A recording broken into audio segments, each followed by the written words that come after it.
পরকালে ধ্বংস করে দিবেন, জাহান্নাম দিয়ে দিবেন। ওই সমস্ত বান্দাকে আল্লাহ দুনিয়া ধন সম্পদ বৃদ্ধি করে দিবেন, সুখ আর সুখ, শান্তি আর শান্তি।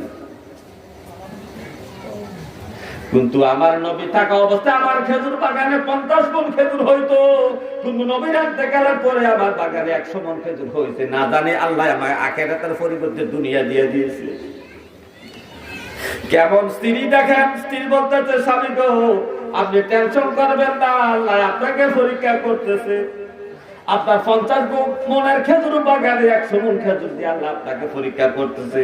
স্বামী গো আপনি একটা কাজ করেন, যে 50 মণ খেজুর বেশি হয়েছে ওই 50 মণ খেজুর আপনি এই মুহূর্তে সব মিসকিনদেরকে দান করে দেন।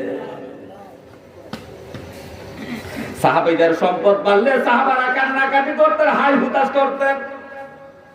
তারাও মুমিন ছিলেন, আর আমরাও মুসলমান, আমরাও মুমিন।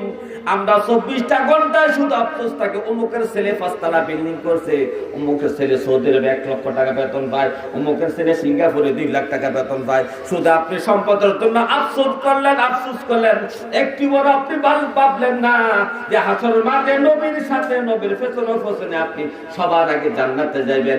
নবীর পেছনে সবার আগে জান্নাতে যাওয়ার একমাত্র হকদার হলো দুনিয়ার গরিব মুসলমান, গরিব মুসলমান।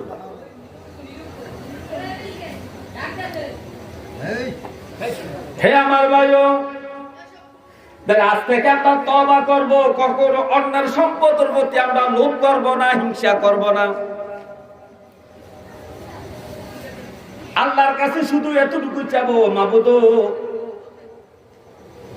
ধন সম্পদের মালিক আপনি, রিজিকের মালিক আপনি, হায়াতের মালিক আপনি, ইজ্জতের মালিক আপনি, মৌতের মালিক আপনি, আমার মালিকও আপনি, আপনি আমার মালিক। আমরা আপনার গোলাম, আমরা আপনার দাস। মাবুদ আমার যা কিছু প্রয়োজন দুনিয়া চলাফেরা করার জন্য, সংসার জীবন যাপন করার জন্য, ছেলে মেয়ে নিয়ে জীবন যাপনের জন্য যতটুকু আমার প্রয়োজন ততটুকু সম্পদ আপনি আমাকে দেন। আমাকে দুনিয়ার মানুষের মোকাফেকি বানায়েন না, আমি আপনার মোকাফেকি থাকতে চাই।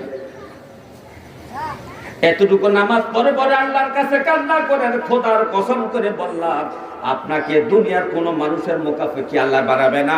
আপনার সংসারের যতটুকু চালের দরকার, যতটুকু আটার দরকার, যতটুকু টাকার দরকার, সব কিছু টাকা আপনার মাধ্যমে, আপনার সন্তানের মাধ্যমে, কোনো না কোনো মাধ্যমে আল্লাহ সবকিছু সুব্যবস্থা করে দিবি।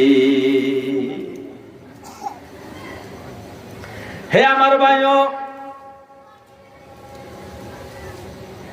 হাসর মাঠে আল্লাহ তাআলা প্রশ্ন করবে।